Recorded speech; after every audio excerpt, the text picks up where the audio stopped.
Hello, ladies and gentlemen, and welcome to the Discriminating Gamer. Say, have you heard about that one-man band on the subway? Yeah, probably not. He's an underground artist. Ladies and gentlemen, today we're going to go ahead and take a look at On the Underground, London, Berlin from LudiCreations.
We'll get back to the review in just a moment. I want to take a minute to ask you to check out my other channel, that is Cody Carlson, PhD, where we talk about history, books on history, military history. I even post some of my lectures for my classes on there. Please check that out. Please subscribe to that channel. And now, back to the review.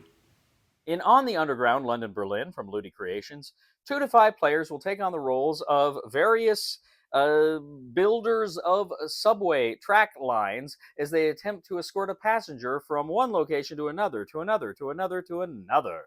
The game board is a map of the city you are playing and its various underground lines. Now, for the 2-player game, each player is going to take 4 different colored track lines. Depending on player count, they'll split that up between them so that different players will get different numbers of track lines there.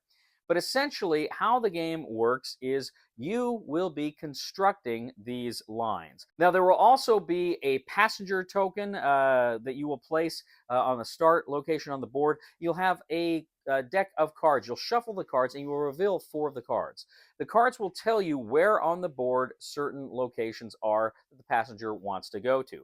Some of these will be gold, and you'll place a little gold marker on that stop, and some of them will be gray, and you'll place a gray marker on that stop.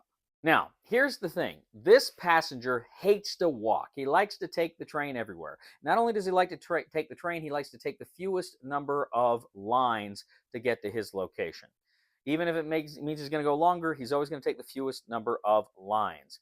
So what you do is, on your turn, you look at the locations where the gentleman is going to go, and you can then start to build a track line. Now, you've got 4 actions you can take on your turn, which means you can place 4 lines of any of your tracks. They don't all have to be in the same color, but they all have to start from one area, and then you can never build off another area. Once you start a line, you have to build a contiguous line or a branch line from that color. You can't just build green here and then green here and then green here. You always have to build off of the same line, the same color line. But you can build those different colors starting in different locations. So on your turn, you can take 4 actions. You can build up to 4 lines. Or you can, for an action, take 1/2 of a branch line token.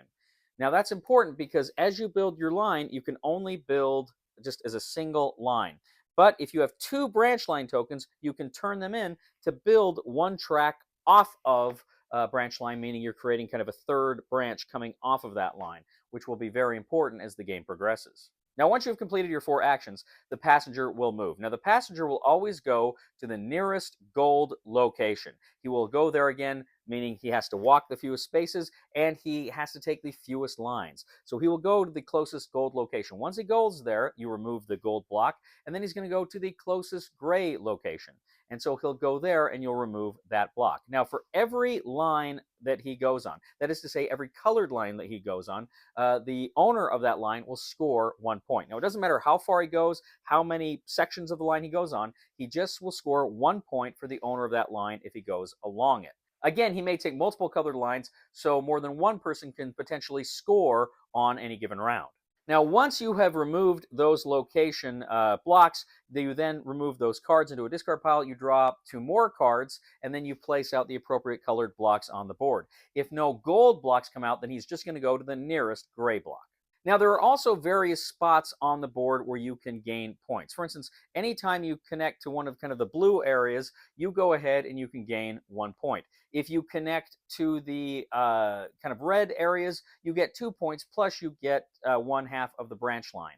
So you get one of those tokens. So there's different ways you can score by building the tracks out. Now, depending on which map you're playing, there's also other ways to score as well. In the London version, there are various landmark tokens. Essentially, there are two landmark tokens each that are placed randomly on the board. If you can, with one colored track, connect two of the same tokens on one line, then you immediately score points. Now, in the Berlin map, you actually have various locations that have multiple tokens, and these are similar kinds of tokens, like a book token, a magnifying glass token, a theater token. You've got all these different tokens. There's 5 different kinds of tokens, but multiples of all of them throughout the board. Every time you build a track that's adjacent to one of these tokens, you can grab that token and kind of put it in your area. Now, once you have a set of all 5 of those tokens, you can trade them in to immediately gain 10 points. So players are going around and around. They are building these tracks. They are moving the passenger. They're scoring the points. They are connecting to these special locations that they can score points. And they're also trying to get the landmark tiles as part of their tracks as well. So you continue to do this until the card deck runs out. As soon as the card deck runs out, you can no longer move the passenger around. You total up all your scores. You look at your scoring cards. And whoever has the most points wins on the Underground, London, Berlin. Okay, so there's a few more little things going on here I didn't mention. For instance, in the London map, if you surround a point, if you essentially do a loop around a certain point, you can gain points for that. So there's a few other little bells and whistles here, but essentially the game is very, very simple. It's very easy to learn and to play. I must confess, when this game came to me, I was not super excited about it. I was not super excited about it because, first of all, the aesthetic of the game does not really appeal to me. That is to say, you've got these kind of splotch colors everywhere, kind of looks like a Jackson Pollock painting, and it didn't thrill me. Now, there's some interesting pictures and stuff here, and some interesting artwork within it, but just as a whole, the aesthetic didn't thrill me. And also, too, just kind of from what I had seen of the game or thought of the game, I almost kind of thought it looked a little too much like a Ticket to Ride. And Ticket to Ride is a great game. I still love Ticket to Ride. Just played it the other day. Got my butt kicked, but I still love Ticket to Ride. To me, that's just like one of the greatest train games of all time. And to me, this looked like, is it just going to be a Ticket to Ride thing? And to be sure, there are some similarities in the sense that you are competing for the tracks. You're trying to compete there. But that's about where the similarities end. Ray and I sat down, we played the London map. And we were playing the London map, and very quickly it becomes apparent this is a game that's super easy to learn and super easy to play. And we picked it up like within a couple of turns, like boom, boom, boom. We just played the 2-player, but we're like boom, boom, boom, boom, boom, boom, boom. And the game moved so quickly. And it was fun and it was interesting. And Ray and I, we're not super competitive with each other. That is to say, I mean, we take a victory lap when we win, but we're like saying, "Oh, you can build that there, you can build that there," and we're constantly doing this. So we're helping each other, right? But man, having said that, it was competitive. It was fun. Ray in that London map kicked my butt, but I still had fun. I had tremendous fun in that game, and we had so much fun. We said, let's play the Berlin map. So we flipped it over. We played the Berlin map, and I think I maybe even like that one better. For instance, there's the different Kreutz crosses, and you can go ahead and you can connect the if you connect like 2 of them, you score a point. If you connect 3 of them, you get a point. You get so many points, and et cetera, et cetera. So that's another way you can score in the Berlin one, and that was even better. I kicked Ray's butt. I should say kicked his butt, but I won that one. And it was fun, super fun. And I must confess too, I really like the Berlin track because in when I was an undergraduate and then a few years later as a graduate student, I studied in Berlin. I was in there for a month both times, and I fell in love with Berlin. I fell in love with that city. It was so fun seeing all these places. And there was a train stop that I'd always go to to get to school, Lichterfelde Ost. And Lichterfelde Ost, I have such fond memories of like racing to that train station to get to school every morning. And I was kind of sad we didn't see Lichterfelde West because I had some good memories there as well. But it was so much fun looking at all these places and remembering everything that I'd seen in the city there. So I liked it on that level. But the game is great. I liked it so much better than I thought I was going to. Now, and I should point out, I'm speaking here just from a two-player perspective. I think maybe a two-player, or pardon me, I think a three-player game might be pretty fun. Maybe even a four. I don't know that I'd want to play it with the full five. I think that might be a bit too crowded.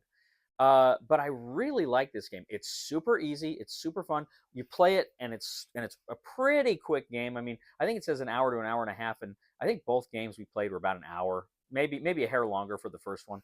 But it's super fun. Now, I should point out too, they also sent me the New York to Paris version of the game, which I have not yet played. I fully intend to because that's fun. And one thing that I think is interesting is there's a lot of empty space in both boxes. I think I'll probably be able to fit both maps and all the components in one box, which is probably what I'll end up doing because I will be keeping this game. It is fantastic. Recommendation for On the Underground, London, Berlin is buy it. Well, thank you, ladies and gentlemen, for joining us today on The Discriminating Gamer. As always, I ask you to please leave a comment for us on YouTube, on Board Game Geek, on our Facebook page, or on thediscriminatinggamer.com. I'd ask you to please like us on Facebook, subscribe to us on YouTube, and follow us on Twitter.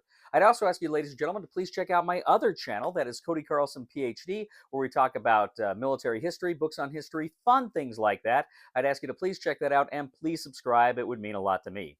I'd also ask you to please give a thumb to this video on Board Game Geek. And if you really do enjoy the content we bring to you, ladies and gentlemen, I'd ask you to please click on the Super Thanks button and leave a tip. You know, ladies and gentlemen, I can't remember where I parked my Ford. I think I have ADHD. I just can't keep my focus. Please somebody help me on my feet again, and I don't know where I'm going, and I don't know where I've been. Please somebody help me on the solid ground. It's a long time, and I'll be dying. Once a year I wind up in the band. Probably the nicest face paint that George has ever gotten, and that's saying something.